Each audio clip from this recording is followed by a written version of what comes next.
আমি সন্তোষ কুমার চৌধুরী নপাড়া হাই স্কুলের বাংলা বিষয়ের শিক্ষক।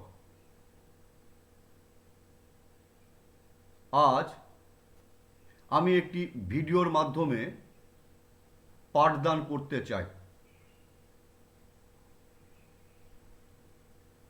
আজকের বিষয় কথা সাহিত্যিক সৈয়দ মুস্তাফা সিরাজের ভারতবর্ষ নামক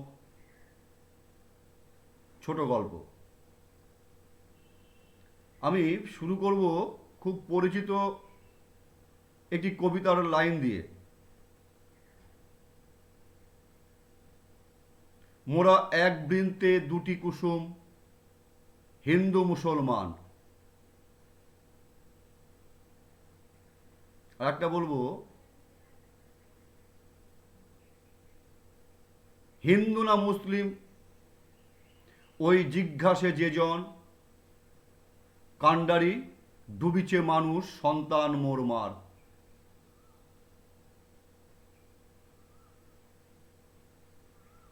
দেশ আমাদের ধর্মের ভিত্তিতে বিভাজিত হয়েছে, কিন্তু সাম্প্রদায়িকতার বিষ বাষ্প এখনো আমাদের আকাশে বাতাসে ভেসে বেড়াচ্ছে। আমরা সাম্প্রদায়িক সম্প্রীতি ভুলে গিয়ে প্রায়শই সাম্প্রদায়িক দাঙ্গায় মেতে উঠি, সাম্প্রদায়িক হিংসায় মত্ত হয়ে উঠি। ঠিক সেই রকমই সেই বিষয়ই আমরা ভারতবর্ষ গল্পের মধ্যে দেখতে পাব। সাহিত্যের নামকরণ নানা দৃষ্টিকোণ থেকে হয়ে থাকে। আলোচ্য ভারতবর্ষ গল্পে গল্পকার আলো ফেলেছেন ভারতের অন্তরে অন্দরে, যেখানে জাতি ধর্ম বর্ণ নির্বিশেষে ধরা পড়েছে সমাজবোধ ও মানবতার গভীর ব্যঞ্জনা।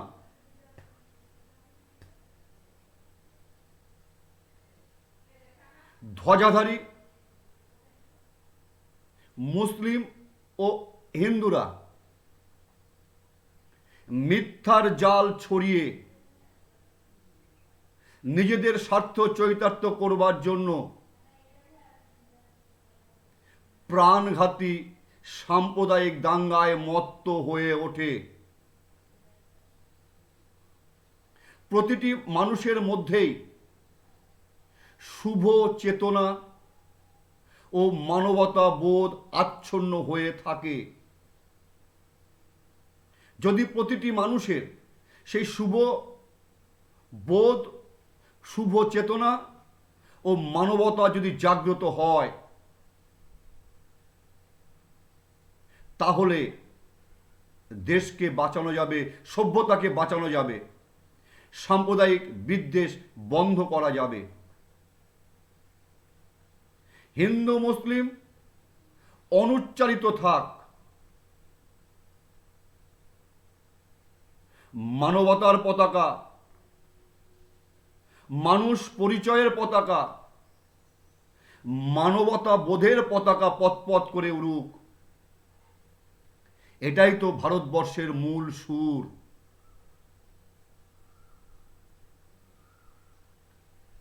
সৈয়দ মুস্তাফা সিরাজ কথা সাহিত্যিক, তিনি এই ভারতবর্ষ গল্পের মধ্য দিয়ে সেই বার্তায় আমাদের দিতে চেয়েছেন। আমি গল্পের গভীরে এবার প্রবেশ করব। প্রথম পয়েন্ট দেখো, গ্রাম্য পরিবেশে গড়ে ওঠা ছোট্ট বাজার।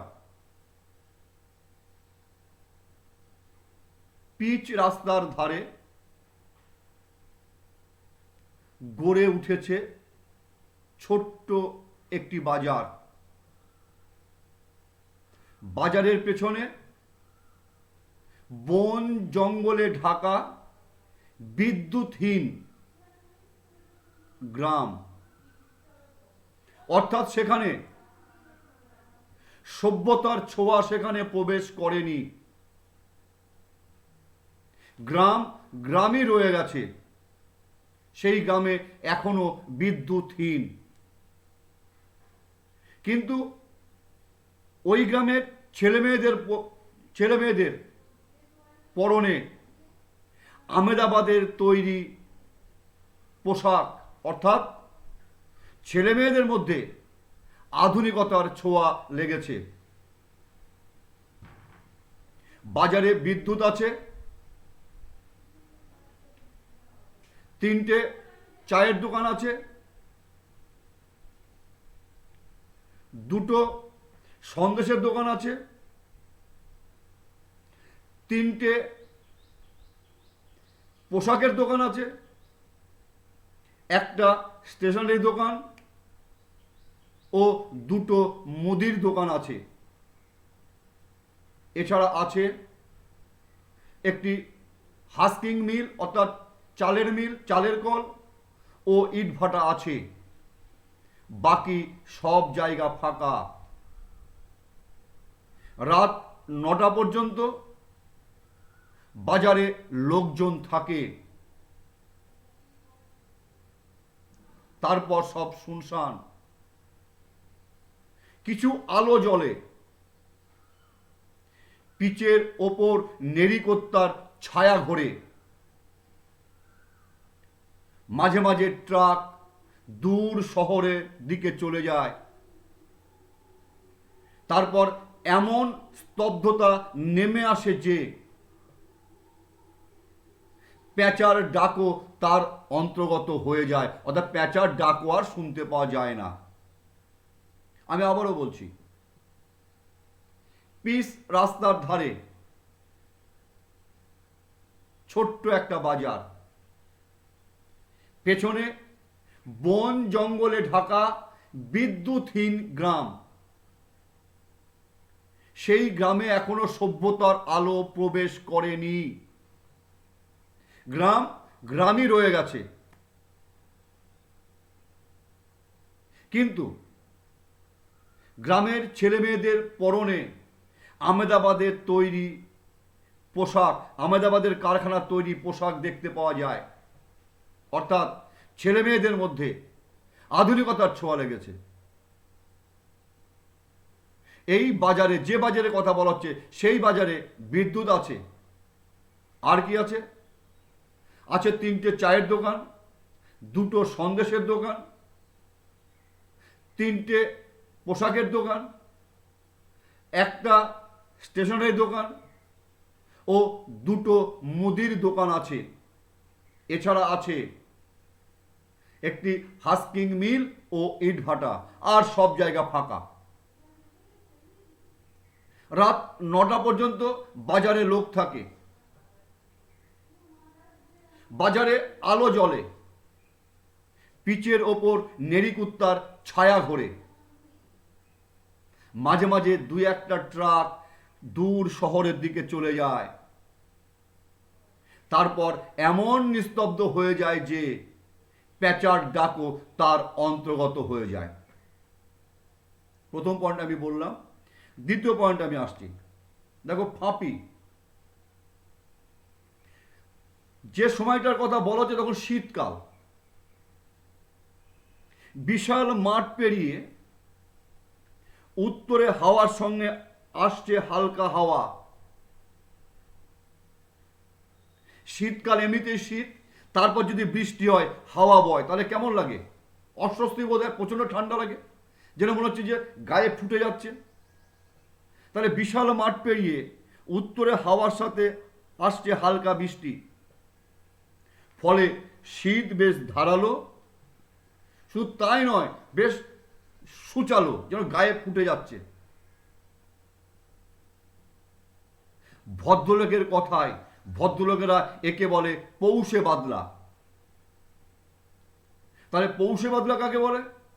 উত্তরে হাওয়ার সাথে হালকা বৃষ্টি হলে ভদ্রলোকেরা বলে পৌষে বাদলা। আর যারা ছোট লোক তারা কি বলে? তারা বলে ফাঁপি। আর বৃষ্টির সঙ্গে হাওয়ার বেগটা বেশি হলে তাকে বলা হচ্ছে ফাঁপি। আমি একটু ভুল বললাম। তাহলে উত্তরে হাওয়ার সঙ্গে হালকা বৃষ্টি হলে তাকে কি বলা হচ্ছে? পৌষে বাদলা। আর ছোট লোকরা কি বলছে? ডাওর। আর বৃষ্টির সঙ্গে বা হাওয়ার সঙ্গে বৃষ্টিটা একটু বেশি হলে বা বৃষ্টির সঙ্গে হাওয়া একটু বেশি হলে তাকে বলা হয় ফাঁপি। ফাঁপিতে মাঠের পাকা ধান নষ্ট করে। স্বাভাবিকভাবে যে চাষিরা, যে চাষাবুষ মানুষেরা তাদের সর্বস্ব মাঠে ঢেলেছে চাষ করবার জন্য, যদি তাদের ধান নষ্ট হয়ে যায় তাহলে তারা ক্ষিপ্ত হয়ে উঠেছে। ক্ষিপ্ত হয়ে তারা ভগবানের মুণ্ডুপাত করে। তাদের সর্বস্ব আজ মাঠে, সেই ফাঁপিতে যদি তাদের ধান নষ্ট হয়ে যায় তাদের প্রচুর ক্ষতির সম্ভাবনা। তারা উপায়ন্তর না দেখে তারা ভগবানের গালমন্দ করে। আর যুবক সমাজ তারাও বলে মাথার ওপরে কেউ নেই, মাথার ওপরে কোনো শালা নেই। অর্থাৎ ওই চাষে তাদেরও নির্ভরশীল, ওই চাষের ওপর তারাও নির্ভরশীল। তারাও বোঝে যে এই ফাঁপিতে মাঠের ধান নষ্ট হবে। তারা উত্তেজিত হয়ে বলে মাথার ওপর কেউ নেই, কোনো শালা নেই, কেউ নেই। আমি আবার পয়েন্টটা তোমাদের বলছি। তখন শীতকাল, বিশাল মাঠ পেরিয়ে উত্তরে হাওয়ার সাথে আসছে হালকা বৃষ্টি। ফলে শীত বেশ ধারালো, শীত বেশ সুচালো। ভদ্রলোকেরা একে বলে হচ্ছে পৌষে বাদলা। আর যারা ছোট লোক তারা বলে ফাঁপি, তারা বলে ডাওর। বৃষ্টির সঙ্গে হাওয়াটা একটু বেশি হলে তাকে বলা হয় ফাঁপি। এই ফাঁপিতে মাঠের পাকা ধান নষ্ট করে। গ্রামের চাষাবুষ লোকেরা উত্তেজিত হয়ে ভগবানের মুণ্ডুপাত করে। আর পাড়ার যুবকেরা ক্ষিপ্ত হয়ে বলে শালা মাথার ওপর কেউ নেই, কেউ নেই। আমি তৃতীয় পয়েন্টে আসছি। চায়ের দোকানে তর্ক, কথা কাটাকাটি। শীতের দুর্যোগে কোনো কাজ থাকে না। মানুষ, আশপাশের মানুষ তাড়াতাড়ি বাজারে চলে আসে। তারা গরম গরম চা খায়, ক্ষিপ্ত হয়ে তর্কে আসর জমায়।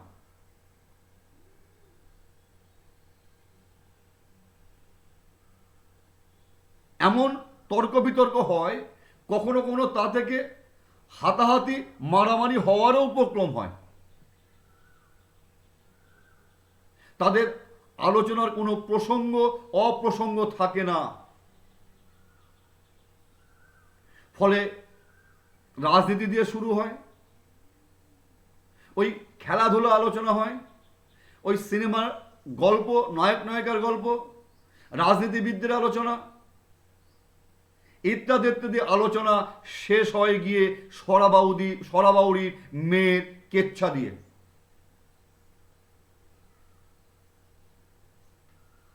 ফলে তর্ক বিতর্ক ও কথা কাটাকাটি বাড়তে থাকে।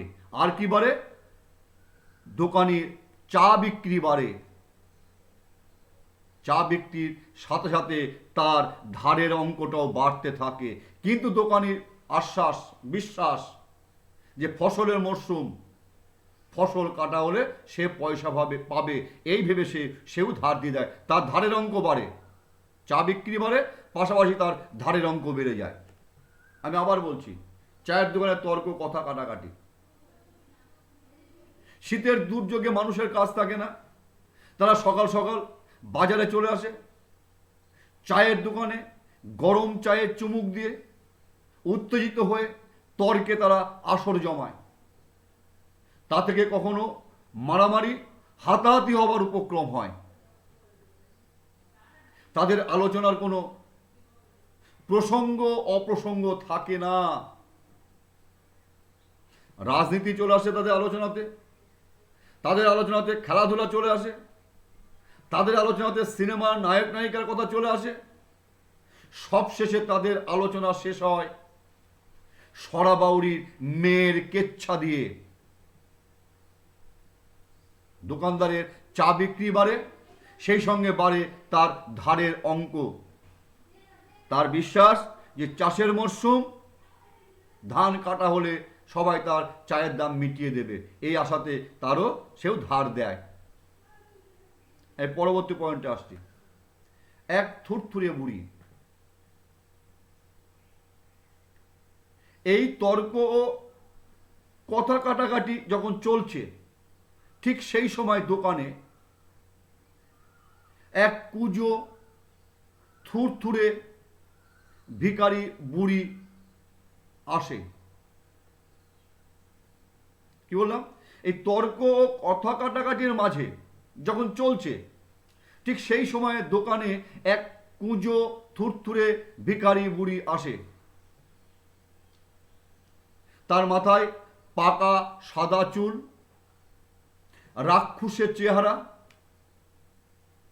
পরনে ময়লা ছেঁড়া কাপড়, গায়ে তেল চিটচিটে কম্বল জড়ানো, হাতে একটা বেটে লাঠি।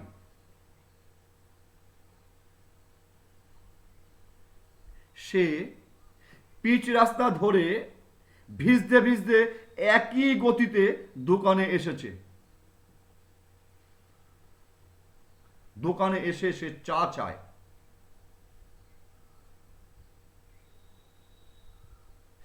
ওই দুর্যোগে এই বয়সে বুড়ি কিভাবে এই দোকানে আসলো তা ভেবে সবাই অবাক, বিস্মিত হয়ে ওঠে।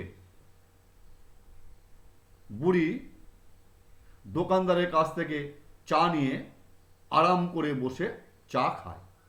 আবারও বলছি, তর্ক ও কথা কাটাকাটির সময়ে দোকানে এক কুঁজো থুরথুরে ভিখারি বুড়ি আসে। তার বর্ণনা কি? রাক্ষসের চেহারা, মাথায় পাকা সাদা চুল,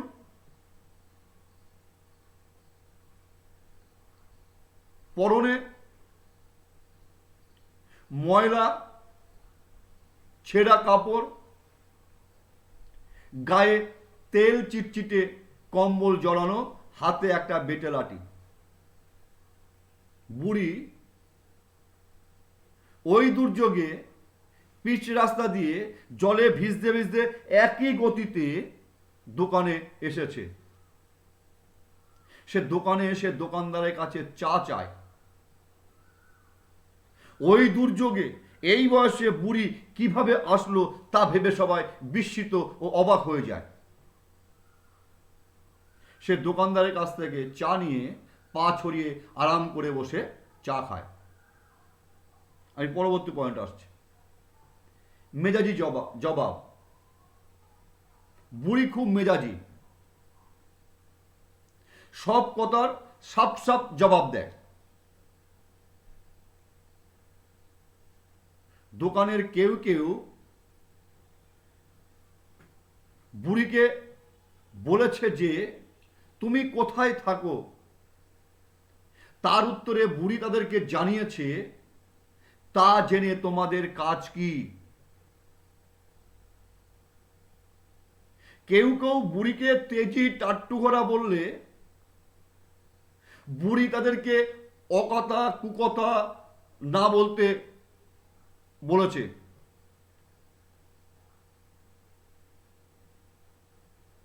আবার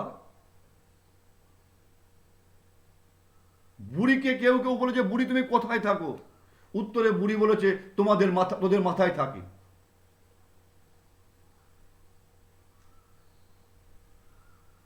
কাপড় থেকে পয়সা খুলে দোকানদারকে দিয়ে বুড়ি আবার রাস্তায় নেমে পড়ে। এই দুর্যোগে বুড়ি যদি রাস্তাতে যাদের মারা যাবে, বুড়ির প্রতি একটু সদয় হলো। আগে তারা ব্যঙ্গ বিদ্রুপ করছিল, এবার সদয় হলো, বুড়ি তুমি মরে যাবে। তখন বুড়ি তাদেরকে তুই মর, তোরা মর, তোদের শতগোষ্ঠী মরুক বলে বুড়ি তাদের কথার জবাব দিয়েছে। আমি আবারও পয়েন্টটা বলছি, বুড়ি বেশ মেজাজি, সব কথার সব জবাব দেয়।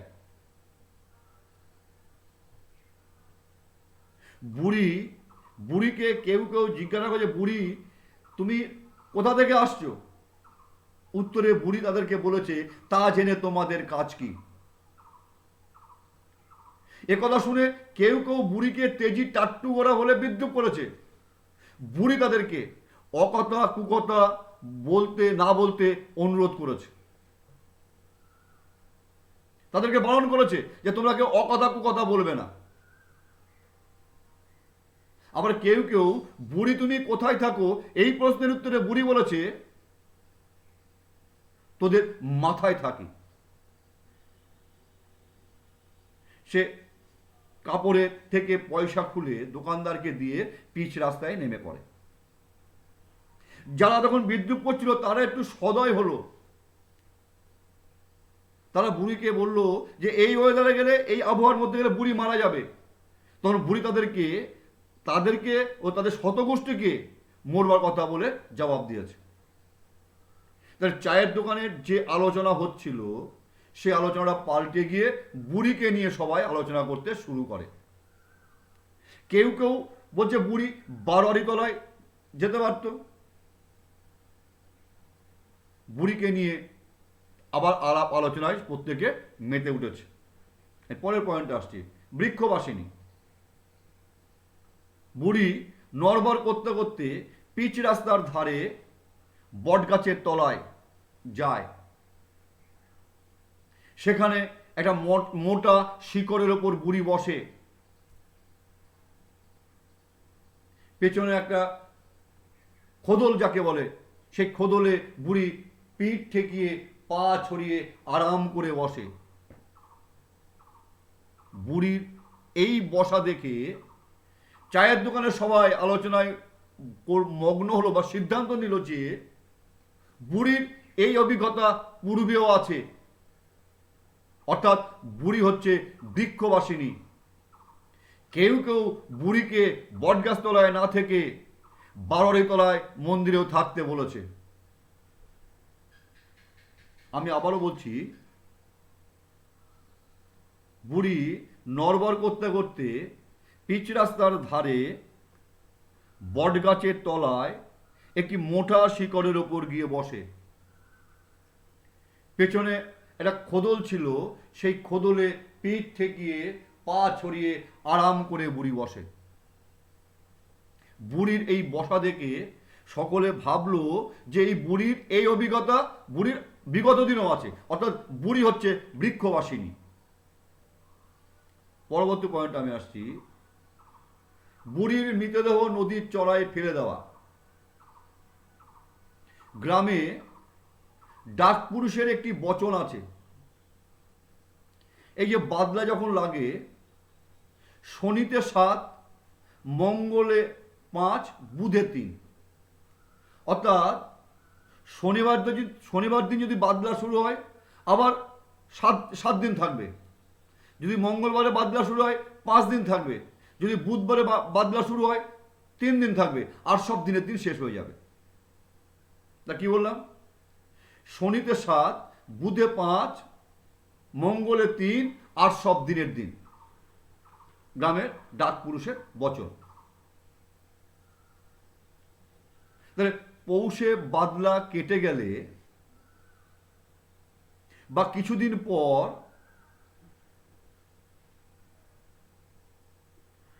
আলো, সূর্যের আলো ঝলমল করে ওঠে, দুর্যোগ কেটে যায়। সবাই দেখে বুড়ি বটগাছের তলায় চিত হয়ে পড়ে আছে, নিঃসাড়, কোনো নড়াচড়া করছে না। বেলা বাড়ার সঙ্গে সঙ্গে বুড়ি যখন সাড়া দিচ্ছে না, তখন সবাই ভাবলো যে বুড়ি মারা গেছে।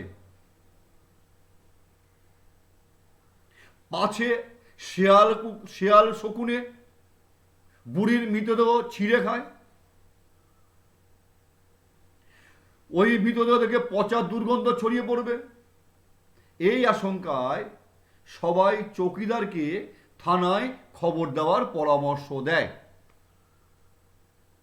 আগে এরকম পাড়ায় পাড়ায় চৌকিদার ছিল, চৌকিদারের মাধ্যমে থানার সমস্ত যোগাযোগ হতো। আমরাও সেই চৌকিদার দেখেছি, তোমাদের বাপ কাকারাও সেই চৌকিদার দেখেছে। তাহলে চৌকিদারকে বললো তুমি থানায় খবর দাও। ফাঁপিতে ভিখারি বুড়ি মরেছে, থানা পুলিশ করে লাভ নেই। কিসের থানা পুলিশ? চৌকিদার তাদেরকে জানায়। চৌকিদার তাদেরকে মৃতদেহটা নদীর চড়ায় ফেলে দিয়ে আসার পরামর্শ দেয়। বাঁশের চ্যাংদোলাই করে বুড়ির মৃতদেহ নদীর চড়ায় ফেলে দিয়ে আসা হয়। আবারও বলছি যে কদিন পরে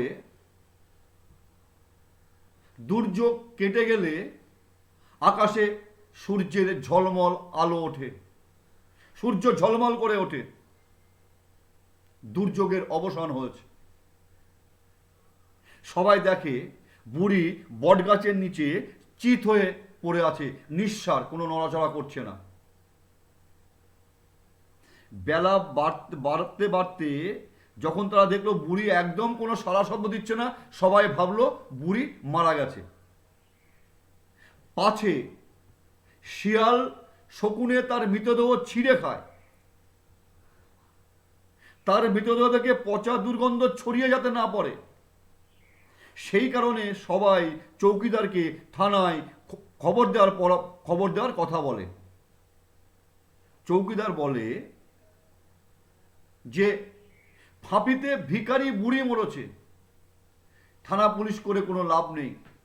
চৌকিদার তাদেরকে পরামর্শ দেয় বুড়ির মৃতদেহ নদীর চড়ায় ফেলে দিয়ে আসার কথা।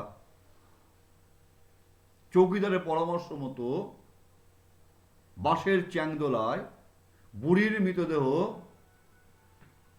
নদীর চড়ায় ফেলে দিয়ে আসা হয়। আমি পরবর্তী পয়েন্ট যাচ্ছি। বুড়ি মুসলমান, তাই কবর দেওয়ার ব্যবস্থা। বিকালে এক অদ্ভুত দৃশ্য দেখা গেল। কি অদ্ভুত দৃশ্য? সকলকে অবাক করে দিয়ে বিশাল মাঠ পেরিয়ে বুড়ির মৃতদেহ বাজারে হাজির।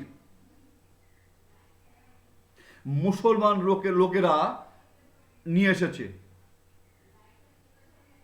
তারা মাথায় টুপি পরে আরবি মন্ত্র আওড়াচ্ছে। আর যারা বুড়ির মৃতদেহ নদীর চড়ায় ফেলে এসেছিল তারা হিন্দু। এই ঘটনায় তারা উত্তেজিত বোধ করে এবং কারণ জানতে চায়। তখন তারা বলে যে বুড়ি মুসলমান। মোল্লা সাহেবের বক্তব্য তার প্রমাণ, মোল্লা সাহেব হচ্ছে তার প্রমাণ। কিরকম? ভোরবেলায় ফজরের নমাজ সেরে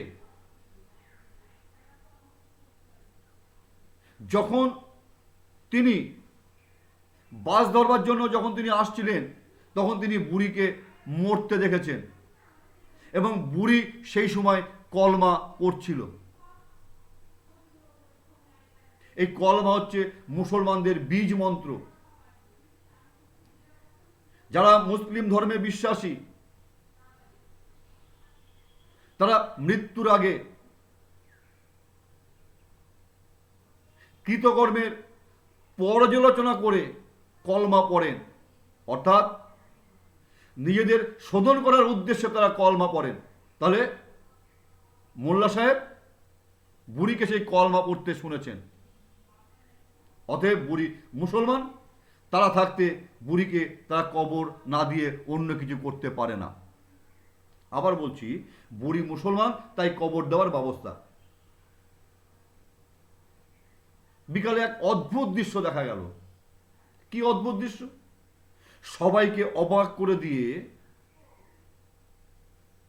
বিশাল মাঠ পেরিয়ে বুড়ির চ্যাংদোলা বাজারে হাজির। মুসলমান লোকেরা নিয়ে এসেছে। তারা মাথায় টুপি পরে আরবি মন্ত্র আওড়াচ্ছে। আর যারা বুড়ির মৃতদেহ নদীর চড়ায় ফেলে এসেছিল তারা হিন্দু। তারা ক্ষিপ্ত হয়ে এর কারণ জানতে চাইলে তারা বলে বুড়ি মুসলমান।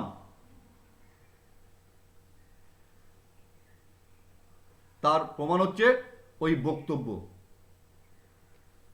মোল্লা সাহেব বলেছে বুড়ি হচ্ছে মুসলমান। কারণ ভোরবেলায় ফজরের নমাজ সেরে তিনি যখন শহরে যাবার উদ্দেশ্যে বাস ধরতে আসছিলেন, তখন তিনি বুড়িকে মরতে দেখেছেন এবং বুড়ি সেই সময় কলমা পড়ছিল। কলমা হচ্ছে মুসলমানদের বীজ মন্ত্র। যারা ইসলাম ধর্মে বিশ্বাসী তারা মৃত্যুর আগে তারা তাদের কৃতকর্মের পর্যালোচনা করে কলমা পড়েন, অর্থাৎ নিজেদেরকে শোধন করার উদ্দেশ্যে তারা কলমা পড়েন। তাহলে বুড়ি সেই কলমা পড়ছিল, অতএব বুড়ি মুসলমান, তাই তার কবর দেওয়ার ব্যবস্থা। পরের পয়েন্ট আসছি, আমি শেষের দিকে চলে এসেছি। তোমরা দেখো লেখা আছে বুড়ি যে হিন্দু তা প্রমাণের চেষ্টা। ঠিক সেই সময় বাস থেকে নামেন ভট্টাচার্য মশাই। তিনি মোল্লা সাহেবের কথার প্রতিবাদ করে বলেন যে তিনিও একই বাসে একই সময়ে মোল্লা সাহেবের সাথে শহরে গিয়েছিলেন। তিনি যখন আসছিলেন তখন তিনি বুড়িকে 3 বার সিহরি বলতে শুনেছেন। নকরি নাপিত গতকাল বটগাছ তলায় কামাতে বসে বুড়িকে হরিবল বলতে শুনেছে। ফজলু শেখ প্রতিবাদ করে বলে সে নিজের কানে বুড়িকে লা ইল্লাহ আল্লাহ বলতে শুনেছে, লা ইলাহা ইল্লাহ বলতে শুনেছে, লা ইলাহা ইল্লাহ বলতে শুনেছে। দাগি ডাকাত নিবারণ ফজলুর কথার প্রতিবাদ করে।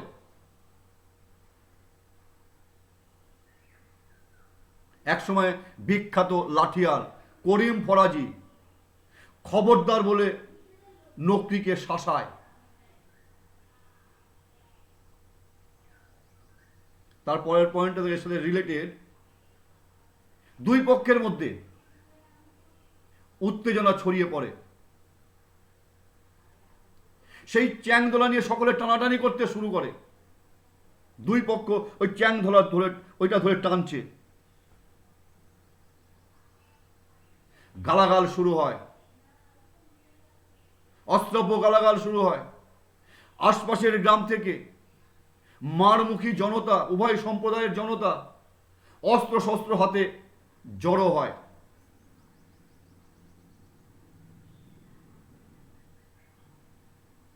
মোল্লা সে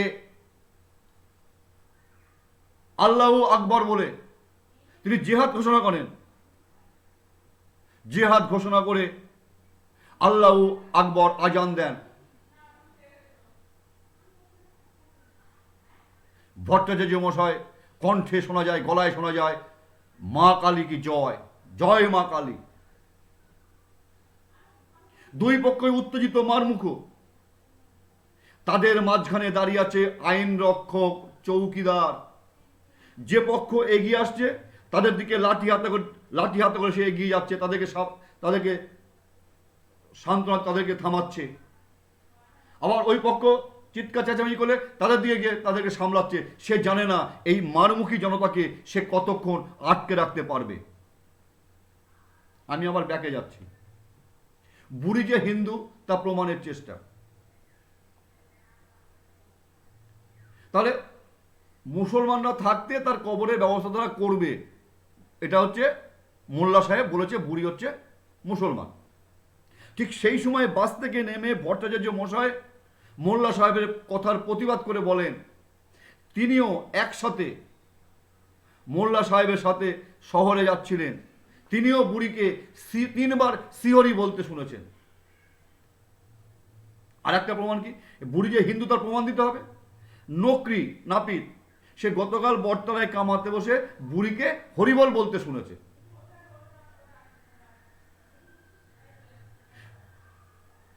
করিম ফরাজ বা ফজলু শেখ নকরির কথার প্রতিবাদ করে বলে সে নিজের কানে শুনেছে বুড়িকে লা ইলাহা ইল্লাল্লাহ বলতে।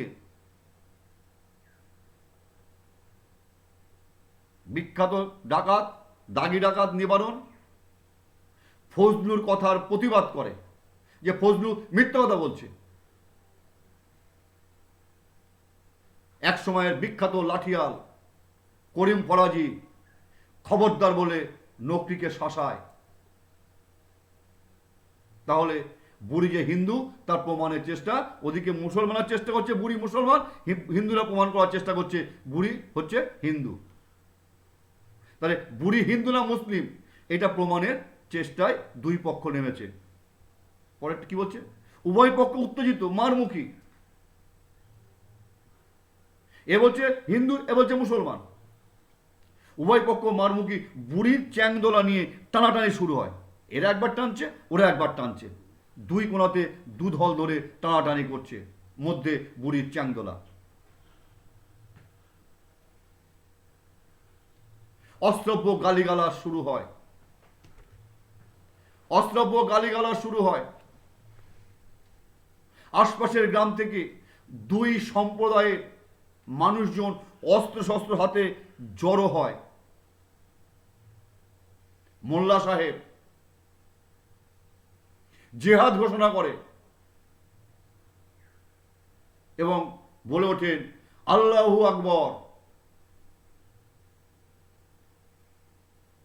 অর্থাৎ মুসলিম বিপন্ন সব এক হও। ভট্টাচার্য মশাইয়ের গলাতেও শোনা যায় জয় মা কালী। আর এই উত্তেজিত দুই পক্ষের মাঝখানে দাঁড়িয়ে আছে আইন রক্ষক চৌকিদার। সে লাঠি ঠুকঠুক করতে করতে এদিকে একবার যাচ্ছে ওদিকে একবার যাচ্ছে, সে বুঝতে পারছে না কতক্ষণ এই উত্তেজিত জনতাকে সে উত্তেজিত জনতাকে বিরত রাখতে পারবে। যে কোনো সময় সাম্প্রদায়িক দাঙ্গা বেঁধে যেতে পারে। সে অবাক হয়ে যাচ্ছে সে কতক্ষণ এই দুই পক্ষকে আটকে রাখতে পারবে। আমরা গল্পে একদম ক্লাইম্যাক্সের দিকে চলে এসেছি, শেষের দিকে চলে এসেছি। বুড়ির বেঁচে ওঠা ও কড়া জবাব দিয়ে প্রস্থান। এইরকম যখন চলছে, চৌকিদার দুই পক্ষের মাঝখানে দাঁড়িয়ে দুই পক্ষকে সামলাবার চেষ্টা করছেন। তিনি জানেন না কত সময় তিনি তাদেরকে আর আটকে রাখতে পারবেন। ঠিক এই রকম যখন চলছে তখন একটা অদ্ভুত দৃশ্য দেখা গেল। বুড়ির মরা নড়ে চড়ে উঠে বসবার চেষ্টা করছে। চৌকিদার ও বিবাদমান দুই পক্ষ তা দেখে স্তম্ভিত হয়ে যায়, অবাক হয়ে যায়, বিস্মিত হয়ে যায়। বুড়ি বিবাদমান দুই পক্ষের দিকে তাকিয়ে মুখ বিকৃত করে ফ্যাক ফ্যাক করে হাসেন। চৌকিদার বুড়িকে মরণী কথাটা বলতেই বুড়ি বলে ওঠে তুই মর, তো শতগোষ্ঠী মরুক। দুই পক্ষের লোকজন বুড়িকে মরার কথা বললে বুড়ি তাদেরকেও শুনিয়ে দিয়েছে তোরা মার, তোদের শতগোষ্ঠী মরুক। জনতা তাকে প্রশ্ন করলে বুড়ি তুমি হিন্দু না মুসলমান? বুড়ি তাদেরকে বলেছে যে মিনসেরা, তোরা কি চোখের মাথা খেয়েছিস? তোরা দেখতে পাচ্ছিস না আমি হিন্দু না মুসলিম? তোদের চোখ গেলে দেব বলে বুড়ি তাদেরকে ভয় দেখায়, তাদেরকে পালাতে বলে। বুড়ি আবার নড়বার করতে করতে চলতে শুরু করলে জনতা সরে গিয়ে পথ করে দিলে বুড়ি আস্তে আস্তে যেতে যেতে দৃষ্টিপথের বাইরে চলে যায়। আসলে গল্পের প্রয়োজনে একটা কাল্পনিক চরিত্র, বুড়ি একটা কাল্পনিক চরিত্র। আমি এই পয়েন্ট আবার বলে নিই। বুড়ি বেঁচে ওঠা ও কড়া জবাব দিয়ে প্রস্থান। যখন দুই পক্ষের চরম উত্তেজনা, যখন দুই পক্ষ চরম উত্তেজিত, ঠিক সেই সময়ে আর একটা বিস্ময়কর ব্যাপার দেখা যায়, অদ্ভুত দৃশ্য দেখা গেল। বুড়ির মরা নড়ে চড়ে উঠে বসার চেষ্টা করছে। চৌকিদার ও বিবাদমান দুই পক্ষ তা দেখে স্তম্ভিত ও অবাক হয়ে যায়, বিস্মিত হয়ে যায়। বুড়ি বিবাদমান দুই পক্ষের দিকে তাকিয়ে মুখ বিকৃত করে ফ্যাক ফ্যাক করে হাসে। চৌকিদার বুড়িকে তুমি মরনি কথাটা বলতেই বুড়ি তাকে জবাব দিয়েছে, তুই মর, তো শতগোষ্ঠী মরুক। দুই পক্ষের লোকজন বুড়ি তুমি মরনি বলতেও তাদেরকেও শুনিয়েছে, তোরা মর, তোদের শতগোষ্ঠী মরুক। ভিড়ের মধ্যে থেকে বুড়িকে জিজ্ঞাসা করালো, বুড়ি তুমি হিন্দু না মুসলমান? বুড়ি তাদেরকে বলেছে, কড়া জবাব দিয়েছে যে মিনসেরা, তোরা দেখতে পাচ্ছিস না আমি হিন্দু না মুসলিম? তোদের চোখ গেলে দেব। তাদের চোখ গেলে দেওয়ার ভয় দেখায়, তাদেরকে পালিয়ে যেতে বলে। বুড়ি নড়বড় করতে করতে চলতে শুরু করলে, ভিড় সরে গিয়ে রাস্তা করে দিলে বুড়ি আস্তে আস্তে দৃষ্টিপথের বাইরে চলে যায়। আসলে কথা সাহিত্যিক সৈয়দ মুস্তফা সিরাজ গল্পের প্রয়োজনে বুড়িকে সৃষ্টি করেছেন। এটা একটা কাল্পনিক চরিত্র। এই বুড়ি হচ্ছে জাত ধর্মের ঊর্ধ্বে। বুড়ি হচ্ছে শুভ চেতনা ও মানবতা বোধের মূর্ত প্রতীক। বুড়িকে সংকীর্ণ বেড়াজালে আটকে রাখা যায় না। বুড়ি হচ্ছে আদিকালের, বুড়ি হচ্ছে বৃক্ষবাসিনী, বুড়ি অজর, বুড়ি অমর। বুড়ি না হিন্দু, বুড়ি না মুসলমান।